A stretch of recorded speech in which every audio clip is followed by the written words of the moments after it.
आज लोक शिक्षण अभियान ट्रस्ट द्वारा आयोजित भारत छोड़ो आंदोलन के कार्यक्रम की अध्यक्षता कर रहे हमारे गुरुदेव पूर्व प्राचार्य डॉक्टर विष्णु लाल गौड़ जी, आज के कार्यक्रम के मुख्य अतिथि भाई भूतपूर्व कर्नल अर्जुन सिंह यादव जी, सम्मानित अतिथि भाई जगतार सिंह भट्टी जी, भाई एस प्रसाद जी, संविधान पर पुस्तक लिखने वाले भगवान बुद्ध से लेकर बहुत से विचारकों, स्वतंत्रता सेनानियों पर पुस्तक जिन्होंने समाज को दी है, शिक्षाविद भाई कैलाश जी, भाई जय नारायण शर्मा जी जिन्होंने अभी आपके बीच में अपना वक्तव्य दिया, भाई राम प्यारे जी ने आपके सामने विचार रखा, जगन्नाथ प्रसाद जी ने, सीवी मौर्य जी ने आपके सामने बात रखी, समाज सेविका फूलमती यादव ने झंडारोहण किया और हमारे अवधेश कुमार मिश्र जी ने भी अपने विचार व्यक्त किए, राजेंद्र सिंह जी ने, हुकुम सिंह जी ने, कृष्णा यादव जी ने गीत के माध्यम से आप लोगों के बीच में देश प्रेम की और देश में क्या हो रहा है वह व्यक्त किया। ज्ञानपीठ केंद्र के प्रांगण में लगातार स्वतंत्रता सेनानियों, शहीदों, वीर बलिदानियों, संत महात्माओं और जिन शिक्षाविदों ने देश और समाज के लिए प्रेरणा देने का काम किया है, उन सभी की पुण्यतिथि, जन्मदिन मनाया जाता है, जिन्होंने सामाजिक क्रांति की है, राजनीतिक क्रांति की है, आर्थिक क्रांति की है, शैक्षणिक क्रांति की है, आध्यात्मिक क्रांति की है। आज भारत छोड़ो आंदोलन में समाजवादियों की भूमिका यह विषय है और बहुत से विचारकों ने और विद्वानों ने आपके बीच में पूरी बात रख दी है, सारा इतिहास बता दिया। मैं आप लोगों के बीच में उन बातों को दोहराना नहीं चाहता, मैं इतना कहना चाहता हूं कि अंग्रेज डरा हुआ था जब महात्मा गांधी ने भारत छोड़ो आंदोलन और करो मरो का नारा दिया। वह सोचता था कि यदि हम कांग्रेस के शीर्ष नेतृत्व को जेल में डाल देंगे तो यह आंदोलन असफल हो जाएगा, और उन्होंने ऐसा किया। सरदार वल्लभ भाई पटेल, जवाहरलाल नेहरू, मौलाना अबुल कलाम आजाद को जेल में डाल दिया और महत्वपूर्ण कांग्रेसी नेताओं को डाल दिया। लेकिन इस आंदोलन को समाजवादियों ने अपने हाथ में लिया और समाजवादियों ने ही नहीं, इस आंदोलन के अंदर संपूर्ण देश की जनता जाति, धर्म, क्षेत्र, भाषा, संप्रदाय से ऊपर उठकर सड़क पर आ गई और आंदोलन को उखाड़ दिया। आज जिन लोगों के चित्र आप देख रहे हैं, इन्होंने महत्वपूर्ण भूमिका निभाई। आचार्य नरेंद्र देव, जयप्रकाश नारायण जी, डॉक्टर राम मनोहर लोहिया, अच्युत पटवर्धन, अशोक मेहता, उषा मेहता, अरुणा आसफ अली, और यूसुफ मेहर अली जी, ये क्विट इंडिया मूवमेंट का नारा यूसुफ मेहर अली जी ने दिया था, जिसे गांधी जी ने सबके सामने रखा। और जब यह आंदोलन चल रहा था तो ग्वालियर टैंक मैदान में झंडा फहराना था मौलाना अबुल कलाम आजाद को। लेकिन जब वो गिरफ्तार हो गए और अरुणा आसफ अली को ये बात पता लगी तो उन्होंने क्यों ट्रेन पकड़ा मुंबई में और ग्वालियर टैंक मैदान पहुंच गए। वहां 10,000 लोग थे और ब्रिटिश हुकूमत की पूरी फोर्स लगी हुई। इस बहादुर महिला ने सारी फोर्स को चीरते हुए ग्वालियर टैंक मैदान में तिरंगा फहराया और वहां से भूमिगत हो गई और 3 साल तक अंग्रेजों के हाथ नहीं आई। अगर वो हाथ आ जाती तो हम आप कल्पना नहीं कर सकते कि उनके साथ क्या होता, लेकिन वो हाथ नहीं। उषा मेहता जी ने कांग्रेस रेडियो बॉम्बे में चलाया और 3 महीने तक पूरे देश में क्रांतिकारियों और समाजवादियों को, जो लोग इन आंदोलन में लगे थे, उन्हें सारी खबर देते रहे। लेकिन हमारे देश के अंदर पहले से ही अंग्रेजों के मुखबिर थे और आज भी वो मुखबिर हैं। उन्होंने इन्हें गिरफ्तार करवा दिया और जितने लोग हैं ये सब लग गए। लेकिन इन्हें जेल में चले जाने के बाद भी यह आंदोलन जनता का आंदोलन बन गया। इस आंदोलन के अंदर 60,000 से ज्यादा लोग जेल गए, 18,000 लोगों पर DIR लगा और हजारों लोग घायल हुए और 1,000 से कुछ ही कम शहीद हो गए। आज इस अवसर पर हम उन वीर बलिदानियों को नमन करने आए हैं, श्रद्धांजलि दे रहे हैं कि आप ने इतनी कुर्बानी करके इस देश के स्वतंत्रता का मार्ग प्रशस्त किया। और मैं आप लोगों के बीच में बताना चाहता हूँ कि इस देश के अंदर यह आंदोलन पूरे सड़क पर इतना जोर पकड़ा कि कई स्टेटों में आजाद हो गए लोग। चित्तू पांडे बलिया के अंदर, सतारा में कई लोगों ने आजादी, मिदनापुर आजाद हो गया।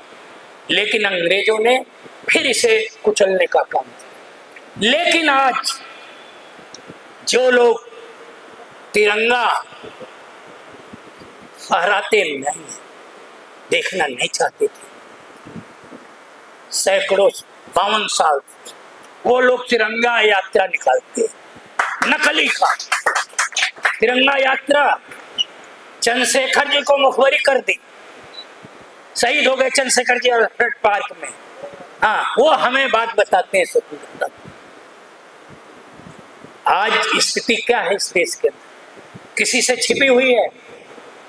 जिन वीर बांकरों ने आजादी की लड़ाई में अपना सब कुछ कुर्बान किया इस देश को आजाद कराने, उनके अंदर जज्बा था, जोश था। और इस देश की जनता जो भूख, पीड़ा, दर्द, बेबसी, लाचारी, बीमारी, अन्याय, शोषण का शिकार थी, प्रताड़ित थी, उनके लिए उनके मन में दर्द था। और आज घोर पूंजीवादी व्यवस्था, हमारे दो के लिए काम, किसी से छिपा है क्या? चाइना 1954 में आजाद हुआ और हम 15 अगस्त 1947 में आजाद हुए। चाइना की GDP हमारे से 4.5 गुना ज्यादा है और प्रति व्यक्ति आय चाइना की 4.5 गुना ज्यादा। जापान के प्रति व्यक्ति आय भारत के प्रति व्यक्ति आय से 11.5 गुना ज्यादा है। हम कहाँ खड़े हैं? हम कह रहे हैं सबका साथ और सबका विकास। सबका साथ तो है, लेकिन विकास अपने आदमियों का है, 2-4। इसलिए इसे बदलना होगा। आप अपनी ताकत को कम न समझें, संकल्प लें कि कौन हमें आर्थिक दृष्टि से, राजनीतिक दृष्टि से, सामाजिक दृष्टि से कमजोर कर रहा है। और सबसे बड़ा कारण भारत में गरीबी का धार्मिक पाखंड है। चाइना के अंदर धार्मिक पाखंड नहीं है, और आबादी आपकी इतनी होते हुए भी सारा माल आपके यहाँ उसका आता है। पूरे विश्व के अंदर सबसे बड़ा बाजार है वो, सब जगह उसका माल पटा पड़ा है। और गांधी जी ने सपना देखा था, हमारे यहाँ पॉलिटिकल थिंकर जो थे उन्होंने सपना देखा था कि हमारे यहाँ हाथ ज्यादा है, यहाँ कुटीर उद्योग होना चाहिए, छोटे उद्योगों में काम होना चाहिए, हर हाथ को काम मिलेगा, उत्पादन बढ़ेगा, हम मार्केट में सफल हो जाएंगे। बांग्लादेश हमें चुनौती देता, और हम तो विडंबना यह है कि हमारे देश के लोग पाकिस्तान से मुकाबला करना चाहते हैं, पाकिस्तान से सबसे नीचे से मुकाबला करना चाहते हैं। लेकिन मैं आप लोगों के बीच में बताना चाहता हूँ कि जो विश्व प्रसन्नता रिपोर्ट है 2026 सूचांक 147 देश में, पाकिस्तान 104 नंबर पर है और भारत 116वें नंबर पर है। हमें शर्म आनी चाहिए, हमारी इस सरकार को शर्म आनी चाहिए कि हम कहाँ खड़े हैं और पाकिस्तान की बात करते हैं। नेपाल हमसे आगे है 94 नंबर। प्रसन्नता रिपोर्ट शिक्षा, चिकित्सा, प्रत्येक व्यक्ति क्या खा रहा है, क्या पी रहा है, उस पर बनती है। इन वीर बांकुरों ने इसलिए कुर्बानी नहीं दी। कहा है भाई ने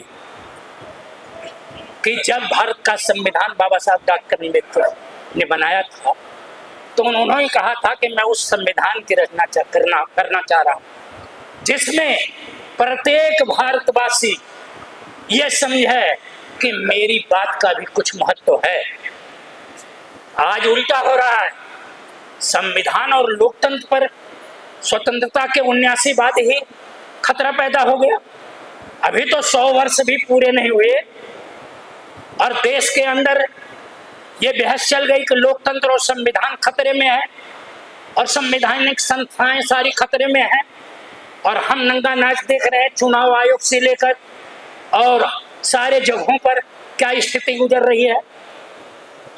जरा सा बात में जो बच्चे आए हैं तो डर गए, ये भी समझ रहे थे कि यह आंदोलन नहीं करता, जैसे अंग्रेज समझा था कि आम जनता नहीं आएगी।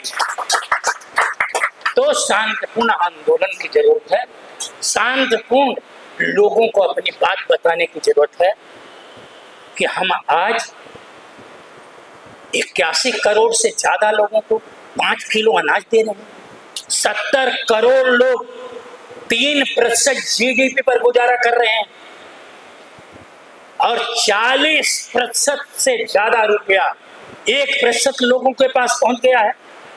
यह क्या गैर बराबरी, कितनी गैर बराबरी है, विषमता है। विषमता की खाई गहरी होती चली जा रही है। तो इस पर हम लोगों को विचार करना चाहिए। और लोकतंत्र में केवल एक ताकत आपको मिली है, मत देने की। उसका सही अगर इस्तेमाल और मजबूती के साथ, बिना डरे, निर्भीकता पूर्वक, जैसे ज्ञानपीठ केंद्र पर निर्भीकता पूर्वक आप बोलते हैं, वैसे ही लोगों को तैयार करिए कि निर्भीकता पूर्वक अपने मत का प्रयोग करें और बिल्कुल न डरें, तभी लोकतंत्र बचेगा। हमें प्रेरणा लेनी चाहिए उन समाजवादी शहीदों से, उन स्वतंत्रता सेनानियों से। 1 लाख से ज्यादा लोग हर धर्म के शहीद हुए हैं और लाखों लोग अज्ञात शहीद हुए हैं। 1 लाख के करीब तो लाल किले इंडिया गेट पर अंकित, और लाखों लोग अज्ञात में शहीद हो गए और करोड़ों लोगों ने यातनाएं झेली, तब ये आज़ादी मिली है। इतनी आसानी से उन फांसीवादी ताकतों को, अधिनायकवादी ताकतों के, अंग्रेजों के बगुल बच्चों को, हिटलर और मुसोलिनी के औलादों को न दे दें। इन्हीं शब्दों के साथ मैं अपनी बात खत्म करता हूँ। बहुत बहुत धन्यवाद करता हूँ। मेरी माता फूलमती यादव जी, मंच पर आसीन सभी का मैं विभूतियों का वंदन अभिनंदन करता हूं और इस सभागार में उपस्थित मातृशक्ति, नौजवानों और विद्युतजन का मैं बारंबार अभिवादन करता हूं। आज वह ऐतिहासिक दिन है जिसको हम याद करने के लिए यहाँ एकत्रित हुए हैं, 9 अगस्त। बहुत सारे लोगों ने विस्तार से इस विषय में अपनी चर्चा रखी। मैं कुछ बातें आपके सामने रखूँगा कि समाजवादियों की इस 9 अगस्त क्रांति में क्या भूमिका थी। 9 अगस्त वो ऐतिहासिक दिन जिसके लिए हम यहाँ पर, जिसको याद करने के लिए हम यहाँ इकट्ठा हुए हैं।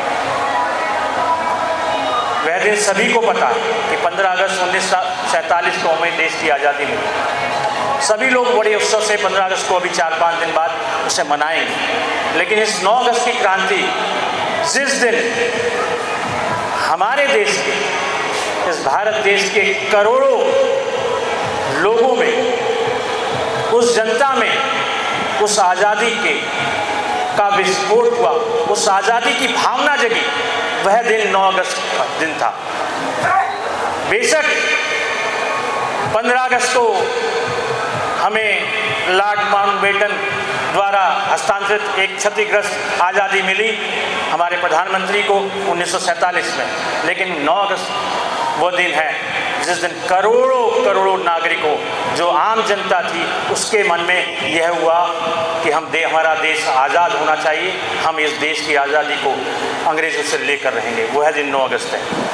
बहुत सारी भूमिकाएं कि 7 अगस्त को कांग्रेस कार्य समिति की बैठक हुई, 8 अगस्त को गवालिया टैंक मैदान, जिसे अगस्त क्रांति मैदान बॉम्बे में है, उसमें सभा हुई, सबके भाषण हुए और अरुण आसफ अली जी ने उसमें झंडा फहराया। ये बातें बहुत हैं, लेकिन इस ऐतिहासिक दिन में 25वीं वर्षगांठ पर समाजवादी चिंतक, समाजवादी पार्टी के हमारे नेता डॉक्टर राम मनोहर लोहिया ने ये कहा कि बेशक हमें आज़ादी मिल गई, लेकिन यह आज़ादी वह आज़ादी नहीं जिसका सपना हमारे उन वीर सपूतों ने देखा था। हजारों लाखों हमारे वीर सपूतों ने इस देश के लिए बलिदान दिया, अपने प्राणों की आहुति दी, लेकिन वह भारत हम नहीं बना पाए, वह आज़ादी हमें नहीं मिल पाई। जो अंग्रेज जिस शासन से राज करते थे, मैं समाजवादियों की भूमिका इसलिए बताना चाहता हूं कि जेपी ने उस आंदोलन में, जो कांग्रेस सोशलिस्ट पार्टी युवा शक्ति थी, उसके आंदोलन को दिशा देने का उन्होंने काम किया। बेशक वो भूमिगत रहे, लेकिन यहाँ पर जितने भी इस आप बैनर में आप देख लीजिए, आचार्य नरेंद्र देव, लोक प्रकाश जयप्रकाश नारायण, डॉक्टर राम मनोहर लोहिया, अशोक मेहता, अच्युतन पटवर्धन, अरुण आसफ अली, उषा मेहता, उसफ मेहर अली, ये सभी समाजवादी सोशलिस्ट विचारधारा के लोग जिन्होंने इस क्रांति में अपना योगदान दिया। जेपी ने उन नौजवानों को प्रेरित किया, उनके लिए लंबे पत्र लिखे, उनका हौसला बढ़ाने के लिए कि इस क्रांति में कैसे भाग लिया जाए। डॉक्टर लोहिया कहते हैं कि रूस की क्रांति में सिर्फ 1% लोगों ने भाग लिया था, और भारत की क्रांति में, इस अगस्त क्रांति में, जहाँ से एक नई ज्वाला प्रस्फुटित हुई, एक नई चिंगारी जगी, उसमें भारत की 20% लोगों ने भाग लिया। और आप आकलन लगाइए कि आज देश की जनसंख्या क्या है और उस समय देश की जनसंख्या क्या है, कि हर नौजवान, हर किसान, हर मजदूर, हर व्यापारी, हर वकील, हर कोई उस आंदोलन में था, बिना डरे अंग्रेजों की गोलियों से, उनके अत्याचार से। उसके मन में यही आशा जगी कि हमारा देश आज़ाद होगा, हमें देश की आज़ादी चाहिए। 60,000 लोग जेलों में रहे, तब यह देश आज़ाद हुआ। असंख्य लोगों ने अपना बलिदान दिया, तभी यह देश आज़ाद हुआ। बस मैं अपनी बात को यही थोड़ा सा विराम देते हुए आपसे ये कहना चाहता हूँ कि हमारा देश 1947 में बेशक आज़ाद हुआ। डॉक्टर लोहिया ने कहा कि जो सामंतवादी और पूंजीवादी व्यवस्था थी, जो अंग्रेजों की सामंतवादी और पूंजीवादी व्यवस्था थी, वही समाज आज भी चल रहा है। वही जो आज़ादी का हमने सपना देखा था, वह सपना पूरा नहीं हो पाया। जिस शासन से, जिस साम्राज्यवादी ताकत से, जिस कूटनीति से महात्मा गांधी ने एक सादगी रूप से साबरमती और के एक छोटे से कमरे में उस साम्राज्यवादी ताकत से लोहा लेने का काम किया, ऐसा भारत हम नहीं बना पाए, वह सादगी हम नहीं ले पाए, उस जनता का शासन हम नहीं बना पाए।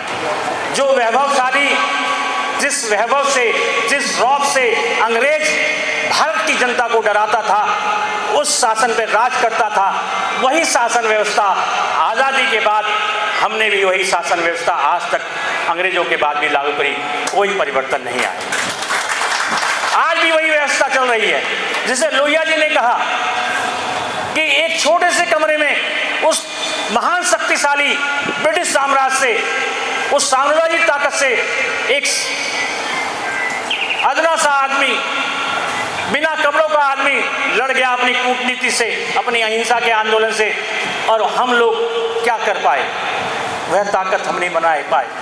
आज वो साम्राज्यवादी और सामंतवादी और पूंजीवाद ताकतें देश पर हावी। क्यों हावी हैं? क्योंकि कुछ वर्ग आज़ादी के समय भी, जिसे हम आज लोग देखते हैं, वह वर्ग नहीं चाहता था कि देश में यह व्यवस्था समाप्त हो। वह अपनी संपत्ति को बचाना चाहता था। वह समाजवादी ताकत, वह वर्ग ये डरा हुआ था कि हमारी संपत्ति अब, क्योंकि जनता का शासन आ जाएगा, हमारी संपत्ति और वर्ग छिन जाएगा। तो उन्होंने ऐसी व्यवस्था को लागू किया। आज भी अंग्रेजी को छोड़ा नहीं गया। अंग्रेजी आज भी है और अंग्रेजी बढ़ती जा रही है। जबकि जनता के शासन में और हमारे शासन में यही था कि अंग्रेजी से हम दूर रहेंगे, अंग्रेजों की हर नीति से दूर रहेंगे, उस ब्रिटिश साम्राज्य के हर कानून से दूर रहेंगे।